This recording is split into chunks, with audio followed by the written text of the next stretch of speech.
Good morning, selamat pagi, salam sehat, kuat, sejahtera, dan anugerah Bapa di surga bagi perisai, melindungi, dan menjagai hati dan pikiran saudara. Jangan lupa minum sehat. Sehat adalah pilihan hidup setiap hari.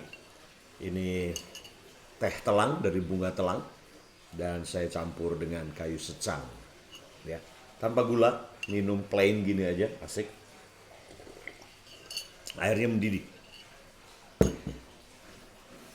Nah, ada sebuah quote atau tip saya ingin bacakan buat kita. Tidak ada yang lebih efektif menghapus pikiran-pikiran yang tidak menyenangkan selain secara sadar berkonsentrasi untuk memikirkan hal-hal yang menyenangkan. Jadi bagaimana cara mengeluarkan pikiran-pikiran yang negatif, pikiran-pikiran yang tidak menyenangkan? Gimana caranya? Itu tip ini katakan dengan secara sadar mulailah alihkan fokus saudara. Alihkan pikiran saudara kepada pikiran-pikiran yang menyenangkan. Dialihkan. Jadi bagaimana saudara, ini angka 1. Ya. Kalau saudara terus lihat angka 1, bagaimana menghilangkan angka 1 dari pikiran saudara? Caranya adalah dengan ganti angka 1 dan angka 2. Nah, ketika saudara lihat terus angka 2, maka yang angka 1 akan tergantikan dengan angka 2 ini. Seperti itu. Tentunya kita berdasarkan kebenaran firman Tuhan. Tentunya Tuhan ingin kita berpikir yang benar, ya, berpikir yang mulia, berpikir yang sehat, berpikir yang positif, berpikir yang apa yang Tuhan pikirkan.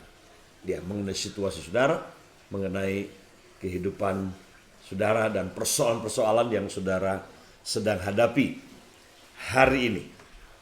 So, pilih. Sekali lagi, saudara tidak bisa mengendalikan apa yang orang lain pikirkan atau apa yang terjadi di sekeliling saudara.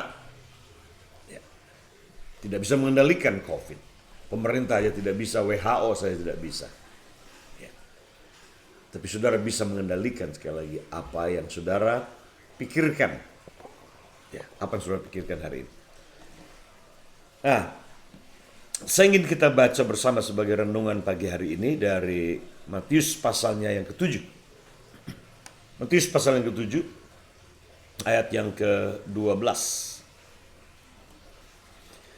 Pentingnya hari-hari ini kita belajar mengenal jalan Tuhan.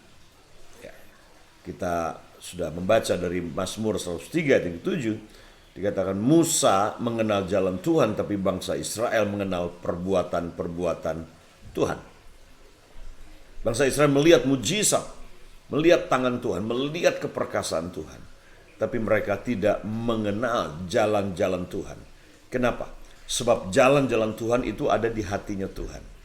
Jalan-jalan Tuhan ada dalam pikirannya Tuhan. Jadi ketika kita memiliki hatinya Tuhan, mengenali hatinya Tuhan, itu sama dengan mengenali jalan-jalannya Tuhan. Mengenali hati, mengenali cara berpikirnya Tuhan. Dan mengenali jalan dan cara Tuhan itu bekerja. Dan ini lebih penting tentunya. Ya, itu sama dengan kalau saudara boleh memilih antara dikasih uang 1 juta dengan saudara dikasih kartu ATM dengan nomor PIN-nya. Saudara pilih mana? Saya yakin kebanyakan di antara kita akan pilih ATM. Dengan nomor PIN-nya tentunya. Ya. Karena ATM dan nomor PIN itu berbicara tentang akses, bagaimana jalan mengambil uang. Kalau saudara punya uang 1 juta, saudara pakai dan habis. Setelah itu saudara tidak punya uang lagi. Tapi dengan saudara pegang ATM dan nomor PIN, sekali lagi itu adalah akses kepada sumber keuangan. Nah, inilah yang Tuhan inginkan, supaya kita mengenal jalan-jalannya Tuhan, bukan cuma mengenal berkat Tuhan, tapi mengenal bagaimana cara Tuhan bekerja, bagaimana cara Tuhan memberkati. Karena Tuhan adalah sumber dari segala berkat itu. Nah, penting sekali lagi, kekristenan bukanlah agama, tetapi cara hidup atau ways of life. jalan hidup. Nah, jalan hidup ini yang Tuhan ingin supaya orang lain mereka bisa mengikuti kita punya footstep atau jalan hidup ini. Dalam Matius pasal ke-7 ayatnya yang ke-12 ini ada sebuah cara hidup yang kerajaan, bagaimana kerajaan Allah, budaya kerajaan Allah mereka bekerjanya. Ayat yang ke-12 dikatakan judulnya adalah jalan yang benar.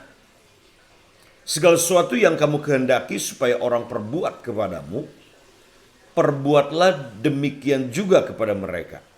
Itulah isi seluruh hukum Taurat dan kitab para nabi. Ayat ini sering dikenal dengan the golden rule of life. Aturan emas dalam kehidupan. Para motivator mereka akan pakai istilah itu. Tapi itu asalnya dari firman Tuhan, dari ajaran Tuhan Yesus. Dan seperti inilah bagaimana umat kerajaan sebagai anak-anak Tuhan, bagaimana kita harus hidup dengan golden rule ini. Ini cara hidup kita, ini jalan hidup kita harus seperti ini. Sebagai seorang anak-anak Tuhan. Dikatakan di sini, segala sesuatu yang kamu kehendaki supaya orang perbuat kepada kamu, perbuatlah demikian juga kepada mereka. Dikatakan, itulah isi kesimpulan dari seluruh hukum Taurat dan kitab para nabi adalah ini. Buat sesuatu untuk orang dulu. Atau hukum yang lain disebut hukum menabur lebih dulu. Kalau saudara ingin menuai. Artinya kalau saudara ingin orang berbuat baik pada saudara, berbuat baiklah. Kalau saudara ingin diberi, mulailah memberi terlebih dahulu. Kalau saudara ingin dicintai, cintailah orang lain lebih dulu. Kalau saudara ingin diampuni, ampunilah lebih dahulu.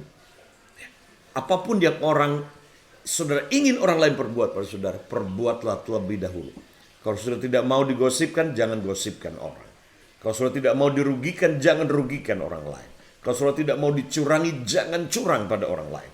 Kalau saudara ingin supaya orang memberi, Tuhan membukakan berkat-berkat itu, mulailah saudara terlebih dahulu memberi, berkorban buat kehidupan orang lain. So, ini golden rule. Inilah jalan hidup yang Tuhan ingin supaya kita hidupi hari-hari ini. Jangan tunggu orang lebih dulu berbuat untuk kita. Tuhan mengambil inisiatif lebih dulu. Dia invest, memberkati kita, dia mengasihi, berkorban, mati buat kita. Nah, sekarang giliran kita mempraktekkan jalan hidupnya Tuhan Yesus ini dengan berkorban lebih dulu, memberi lebih dulu, mencintai lebih dulu, berbagi lebih dulu, dan berbuat yang baik kepada orang lain terlebih dahulu. Dan pasti apa yang sudah taburkan lewat cinta, perbuatan sudah tidak akan kembali dengan sia-sia. Pasti satu hari sudah akan menuai, mungkin bukan saudara, tapi anak saudara, cucu saudara, generasi berikutnya akan menuai semua taburan yang baik yang sudah taburkan dalam masa hidup saudara. Pada sumber saudara, God bless you.